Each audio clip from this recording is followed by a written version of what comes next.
kind of liking bench Lowry. Oh my god. I'm kind of liking it. I'm putting it on. I'm walking around the store with it. I gotta tell you, you walking all right. It's got a nice feel to it. You walking your hot takes right back. I'm telling you right now, Leroy. And then you slide. Nope. Yeah, I'm telling you, little Kalo off the bench, something about it. You sound like Kodak Black right now. I gotta say, let's get to some headlines brought to you by the new Palmetto Ford Truck Super Center. Why buy your truck at a car store? Palmetto Ford. We know trucks. Eric Spoelstra has this thing that he does after Heat wins, especially at home, where he's basically using it as a sales pitch. He's saying, better get season tickets, get your money's worth. And I genuinely want to know from Heat fans, because I'm a bad barometer of this. Leroy will tell you, when they win, it's like a drug. I can't help it. I get the goosies. I think they're going to go take out the Celtics in 5. When they lose, I'm crushed. I think Jimmy Butler's going to leave us. So I'm a bad barometer for this. Heat fans who go to these games, and specifically, I don't want to say maybe season ticket holders or go to a lot of Heat games, do you feel like you're getting your money's worth, or do you feel like this has cost years off your life this season? I would like to chime in on this because I feel I am a true barometer. Okay. I would say this season has been nerve-wracking. Yes. It's not a case of, hey, the Warriors come into town and you're excited because the game's close and then Steph beat you on a 3-pointer. No. It's Orlando coming to town and blowing you out. And so from that standpoint, that's the nerve-wracking part. You're not losing games. That's the thing, though. Nobody blows you out. That's kind of right. my thing. But like every game teams is close. Are bad teams. But the bad teams, the fact that they win, yes, but is the nerve-wracking part of it. Especially when that's not really. I get you, but like I'm kind of just going with. That's not entertainment. If you think your team is better than another team and then they lose, right? Because your team plays like crap. That's not entertaining. Because here's the thing. Like last night during the Jazz game, right? They're losing and getting lit up by some Italian dude I've never heard of. I don't know who that is. I mean Fonteca. Yeah, I don't know who that is. Respectfully, I don't know who he couldn't miss. I don't know who he is. Can I ask a question?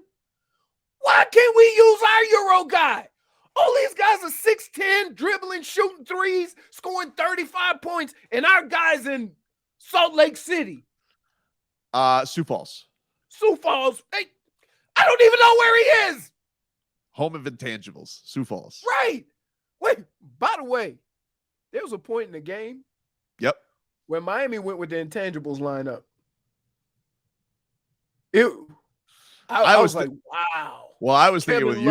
I was thinking with Zeller. There was there were many there were several K-Love Kelly Olynyk clashes, and I was like, that's intangibles on intangibles train right there. Right. Two powers just hitting each other. But would you agree? Like, look, you're always gonna root for your team. Yeah. Okay. But there's a couple of nights you just want to go and have some drinks and enjoy the atmosphere and know that your team is gonna take care of business. Well, no, like it doesn't happen. No, yesterday, like we're watching this Italian dude let up the Heat. You know, everybody's getting a little bit anxious. I'm just like, we know how this is going to end. It's going to end up or down 1, 2, or 3. Right. Last 2 minutes, somebody either hit a 3 or miss a 3. It's how every game goes. And so it's money's worth, but I also feel like the angst, because you know it's coming. It's going to happen. It's a matter of how pop. It doesn't matter if the Heat hit threes, don't hit threes. Doesn't matter if they rebounded or turn the ball over. Every game is the same. It will end at the same conclusion. It's like a swerve. It's like the Heat is like an episode of Law and Order. Like, you can change the cases, but we know how this show's going to end. Guilty. Like it just is what it is at this point. Right. And yesterday it's like, whoo, Tyler Hero, big balls 3, Bam Adebayo block. But it's still a lot of angst, I imagine, for Heat fans who are living and dying with this team. Right. Not the people who are being, sassy pants. I'm talking about like the people who are going to these games every single night, because there are plenty of season ticket holders. I would think that you are closer to the barometer because you're a fan with good access. Not a fan with, and they're just fans without access. That's right? Not so fair. I'm boots on the ground, dude. I would say that you are samesies with a lot of people in that arena. But yeah, man, that would be the nerve-wracking thing to me. It's like, periodically, you keep if you got a corporate tickets, you take all of your corporate sponsors to, the Golden State Warriors and the Celtics. But if you just want to give your tickets to family, then you send them to Orlando, Atlanta, and you hope they have a good time because your team should just run through them. And it's not happening, So I would say you're closer to the barometer than you think. You just don't want to admit being a fan with good access. I'm not a fan with good access. Really? I'm not, dude. Really? I'm with good access. Yeah, I'm boots on the ground, dude. Can I tell you something? Your ups and downs with local teams says I am a fan. Okay? Now, your job here and your interaction with the players says you got good access. So I have broken down your definition, and that is exactly what you are, is a fan with good access. It's not fair, though. Like it's not fair. I keep professional mannerisms. You're right. It's not fair. And you could probably do something about it, but you're not. It's not like I'm giving fist bumps to Tyler Hero after the game. Really? Like, elephant balls, big shot, baby. Wait, dude, you're dressed up in a dragon outfit for a player. Not for a Heat player. Now, here we go. Let's pull out Semantic Samurai. Dude, if anybody's a Semantic Samurai, it's you with your katana. No, that's it. There you go. Not your response. I'm waiting for your Netflix. Your response to that. It wasn't a Heat player. He's not. Really? Does he play for the Heat? So imagine what outfit you would wear if it was a Heat player, because you dressed up like a dragon and it wasn't even a Heat player. And you telling me? Well, that was the bet. If he was on the Heat, you would have been a dragon. Dude, you're about. Can I just say this? Can I just say this? Yeah. You're closer to Marlins man than you dude, are. That's not fair. You're really? I don't. Who wears outfits? Who wears outfits? You wore the Tyler Hero. You dressed up like a dragon. He liked that. Right? You had to wait. You had to wear the bear or the bunny out in front of the stadium when it was 8,000 degrees. That was a kangaroo. Oh, another one. Another Goran Dragic bet. Wait, because you bet right. Because you bet on a Heat player. I wasn't really doing the locker room thing back then, though. I was just, it doesn't matter. So right, exactly. I was doing the two-a-days, Here's the transition. Back then, you were just a fan. I think that's fair. Then they start letting your ass in the locker room, and you became a fan. I can wear many hats. You're the only person that comes out of there. Wait, let me ask you something. When all the other reporters are in there, does anybody leave there after a presser and go, Goosies? Well, only Ira Winderman. No, Ira really no. And Ira does it because of you. I don't think Ira's ever gotten the Goosies. Right. So think about it. Everybody goes in there with their little backpack and their little tape. They put their tape up and they got professional questions written down, right? And they all serious. Yeah, Ira Winderman from yesterday was a party in that Heat locker room. They were blasting the music. It was funsies. Okay, see, great time. See, giant speaker. I'm surprised that we didn't get video of you shaking it up in the middle of the locker room. I would never do that. Really? You pretty much done everything else. There you go. Could you mention that? Say Hey, who's that? Oh, that's just Tobin. Huh. Like, come on. Wiggle, wiggle, wiggle. See who wiggling in the corner. But it's okay. It's not what I do though. Embrace who you are. That's who you are. I'm fine with it. I just don't think it's true. What? I broke it down for you. Is anything I said a lie? I feel like it's a bad breakdown of film. Really? Mm. You know, like it's like it's deception at the line. You're like, oh, he's going over here. Oh no, never mind. I didn't know it was a run play. No. The only thing we want questions and answers of what is going on and what has happened during the game, and you come out with goosies and or somebody have a bad game and you come in the next day and put them on notice talking about TTL. I'm not putting anybody on notice. Man, what are you talking about? I like how Kyle Lowry on the bench is working. Would you say he's the apple bottom of your eye now? That's Boots with the fur? I would say that second unit has a nice flow to it. Oh. Oh, he didn't say no immediately. He didn't say no. For Tobin! Listen, it's okay. My biggest argument or biggest problem I have with you is embrace it. I would put embrace okay, what? Embrace it. I don't. I feel like I embrace my Heat fandom, but in the walls of the arena during game nights, why do we? I'm professional with a capital P. Wait. Why do we only get pictures of what kind of shoes Floyd is wearing? He was just wearing a hoodie yesterday. I didn't even notice what shoes he was wearing. But you know. See what I'm saying? You know. He's wearing a warm suit. You Looked like he was having a good time. You are making my point for me. I thought he was at the game with Levitard last night. There was a dude who was sitting next to who looked a lot like Dan Levitard, but it wasn't. I pulled in with my camera. I was like, wow. Because from distance, I thought that he was at the game with Levitard. Dude, and here's the issue. Which wouldn't have made sense. Even after I say all the things that I've said. What? You then plow through and immediately start talking about who's at the game. I thought that he was at the game with Levitard. I thought it would have been interesting if Floyd was at the game with Levy. Interesting. Levy? And nothing that has nothing to do with the game. You just would have been right? if Floyd Mayweather was at the game courtside with Dan Levitard, you wouldn't have found that interesting. When was the last time Ira wrote about who was at the game? I don't know. Okay. Anybody else? Ira asked about Jimmy Butler's hair yesterday. You would have I would have asked.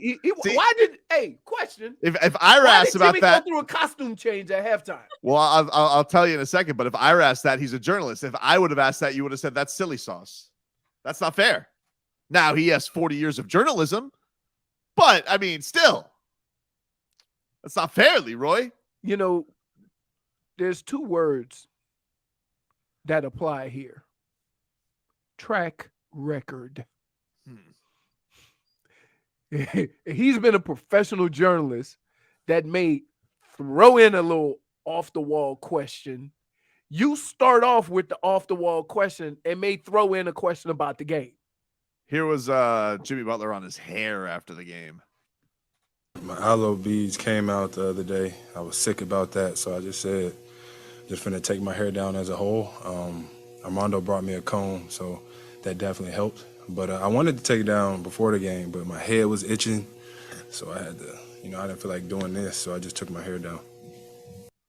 So I don't know about that. The pat. I don't. That's when women go get their hair done on Saturday, and they got to get it ready for church for Sunday, but they don't want to mess up their hair, so instead of scratching, they sleep on the tripod.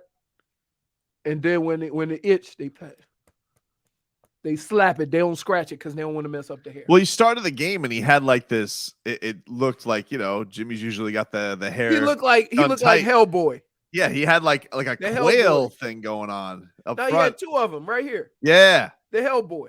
That's what we call that. Is that what we call that? No, that's what I call it. It looked like Hellboy. I thought he had like a peacock thing going on. I was like, all right, whatever. Jimmy's trying stuff. And then, like, right as he gets out for his first time out, It's all out there, dude. Yeah. It was like half out, and then it was all out after the half. And you know what? He came into that third quarter. I'd hate to guard that guy. He's so mean. He gave Kelly Olynyk just a shot to the ribs. Like Kelly wasn't even going to try and defend him, but he just went right into Kelly Olynyk. It must hurt so bad to try and defend Jimmy Butler. I would say, like, anyone that's that aggressive, trying to get position, it's hard to get like perfect position. So you're always going to put your body in harm's way when somebody's that aggressive. Because the crazy thing about it is they know what's coming. You ever notice Jimmy very rarely gets charges? Very rarely. Because they're not trying to take that.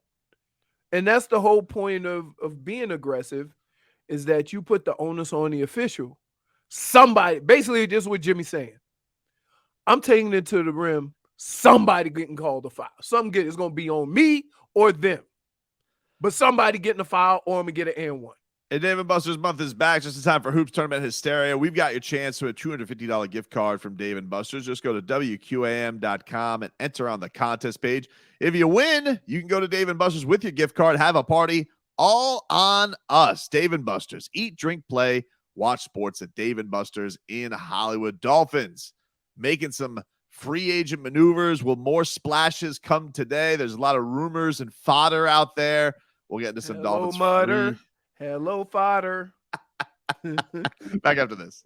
Bam Adebayo, huge block with seconds remaining in the game.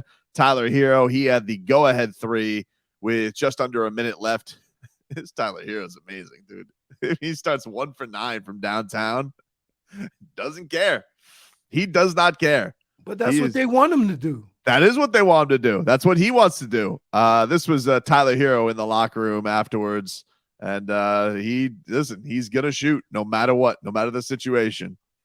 Just shoot the same shot every time, and sometimes they go in, sometimes they don't. That's part of basketball. And, you got to mentally be prepared. If shots aren't falling, you got to be mentally strong enough to be able to take that shot at the end of the game and make it. A lot of guys go 1 for 9 and they want to shoot that last shot. And some might say it's a bad shot, but I'm going to stay confident and shoot the ball no matter what I'm shooting from the field. I do not care. I will shoot, and that's what I do. Goosies. See? There we go. You're doing it already. I'm on the show. It's different. I didn't say that in the locker room, although I was thinking it. That's a good Leroy, that's a good quote. Dude, can I ask you a question? What? And here's the thing. You were never like this around the fight game. That's not true. In fact, you get mad at me for doing anything that doesn't look like we doing fight stuff. I wholeheartedly disagree with you. I would say my goose level in the fight game is higher than ever. I always get no, the but gooses. you don't act like this. What do you mean? You're so serious when we go to these fights, dude. I'm serious when I'm boots on the ground. Serious business, dude. That's what I'm up to. I do kind of want to hear, though, if you ever ask a follow-up question, you're like, Tyler, tell me about the shot. He answers, and then you're like, oh, okay, goosies. Anyway. Oh, it's goosies, Tyler. Yeah, it's goosies. I could probably throw that in there once. Well, I'll ask him. I said, did he get the goosies? Wow, yeah, you do kind of sneak that in there sometimes. I could sneak that in. I definitely could sneak that in. And you know what's going to happen, right? What? Ira and all those guys are going to look at you and laugh because nobody's going to understand it, but the people that follow this show are. That's right. And they're going to laugh. That's right. Thus, what's the problem? Play it right into what I've been saying. That I'm boots on the ground and taking care of business every day. Taking care of business. Don't. Every way. The worst. Here was Eric Spoelstra after the game. This was him on Tyler's clutch basket. Part of Tyler's greatness that he doesn't let, previous misses or miscues or whatever affect his confidence or assertiveness down the stretch. Close game, clutch game, moment of truth. he's fearless. Hey, if I have any complaints, it's not about the percentages of what he's shooting from three. I'd like him to shoot 3 or 4 more. I think he got 10 up tonight, but I think he had windows to get 3 or 4 more. He's a brilliantly accurate shooter. If he can find different ways off the ball and coming off screens, off handoffs, behind the screen, I think everybody's scheming him so hard, to keep him out of the paint and limit his playmaking, that can be the great equalizer. Not everybody has that weapon, that he has, but he read the game very well tonight, and you can't base it on percentages. When he shoots open threes, the whole team and the head coach wants him to take those opportunities. Goosies. Love that. Goosies. You don't love that? That's a coach believing in his player, Leroy. I mean, what? That's a coach that don't have very much of a choice, because there's other 2 guys who he said the same thing about refused to shoot it. They have been shooting it better. And I think sometimes from a coaching perspective, when you say that to one guy and talk about how elite of a shooter he is, you're basically talking about your other 2 guys too. This was where the hell is it? I saw the stat last night. Hold on. Where is it? Oh, this is Simon Sperling, at Simon Sperling on social media. Is a good Heat stats follow. Always gives some good nuggets. It says Heat 40% from 3. The first 61 games of the season, they did that 7 times. The last 9 games, they've done it 5. Shooting has been better. All right. Shooting has been better. It has. Doesn't matter, though. It's still going to be a 3-point game with 1 minute left. Does not matter. It doesn't matter. I'd like to know, and this is the honest truth. After watching this team all year, how anyone could think they were an 8-point favorite against anyone. Oh, it's silly. It's silly. If you ever see a spread like that, you need to hop on that if you're a Heat fan. I'm usually not somebody who likes to bet heart insurance. I think it's blood money, and I think it's empty to do that against your teams. What? Yeah. Not unless you I don't like cash in. I don't like it. But like if you could, your team can still win. You can do like I do. Hmm? I just bet on 4 Gold Bob. All right, dude. But they also the same. Listen, they also went to playoffs both times I did it. So it wasn't like I'm betting against the team. I want to close out 50 minutes of Heat with this. So I saw this quote going around yesterday from Jimmy Butler, where he was asked about the tech that he got in Orlando. And his quote was, "I don't give an F." It's a no word, Len. Please don't be mad. So he said, "I don't give an F." And I was like, oh, who did he say that to? I don't remember him saying that to Jason Jackson on the post-game press conference. And apparently he just kind of blurted it out in the locker room because Nick Friedel, Buzz Gibson, he was boots on the ground in Orlando for this. But it's not really Jimmy Butler's quote I want to talk about. It's Nick Friedel's opening paragraph of the song, of the story. Orlando, Florida. The sounds of Nickelback coming from the portable speaker in the Miami Heat locker room were unmistakable as the rest of the team and Heat staffers quietly showered and got dressed and picked over post-game pizza following the 126-114 overtime loss. Jimmy Butler decided it was the right time to pump up the volume on his stereo to blast the familiar sounds of Chad Kroger's voice. Nickelback, dude? Jimmy Butler's a Nickelback guy. Jimmy's What pissed. song? Play Nickelback. Does it matter? It doesn't matter. But it does matter. No, it Look at his photograph. You like Nickelback, J-Fig? No, but I know the Yes, he song. does. It kind of does. Sounds like you like Nickelback. Really? Wow. I literally had to. Then isn't it hard to decide who is Nickelback, Creed? They were all in that same area. Creed- Oh, you remind me? That's a good one.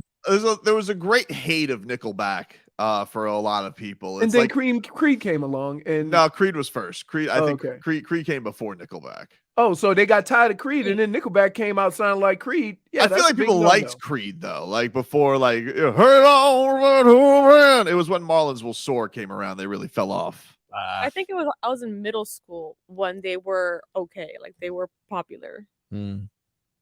After that, Yeah. How You Remind Me is a good song. What? one?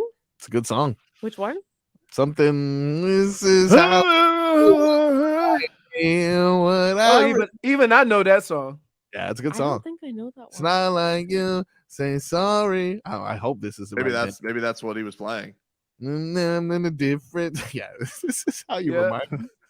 He of what I never made it as a wise man. Oh, okay. Nah, he's I thought he was saying, hey, can I just say something? I thought it was White Man. You thought Chad Every Kroger? time he came on, You every thought that- time he came on, I'm like, this song is for me. It was wise. It was. Oh, okay, my boss. You thought Chad Kroger couldn't make it as a white man? I think he's been doing all right. It's all right. No, I was Chad thinking is doing just fine. I thought he was singing that song for me, for my people. No, it was wise. I never was made it like- as a wise man. I Oh. couldn't cut it as a poor man stealing. I was like, Tired of living like a blind man. Wow. Wow. Tired of losing. Wasn't Alright. Avril Lavigne engaged or married to this guy? I believe they were married. Yes, I believe they were. Or married. is it the other band? They were a Creed? real 2000s alt rock power couple. wow. We have really taken the path. I was just floored. Jimmy Butler is very eclectic. Don't get me wrong. He likes all types of music. If you So I follow do. him on his- I do also though. But Nickelback, I was like, I didn't think that was going to be in the Jimmy Butler repertoire. It's not. It's not on my playlist. It's in his story. And it kind of sounds like Nick Friedel, also a big Nickelback guy, as he writes, he blasts the familiar sounds of Chad Kroger's voice. They bonded over that moment. Jimmy, you remember when we listened to this with George Gibson?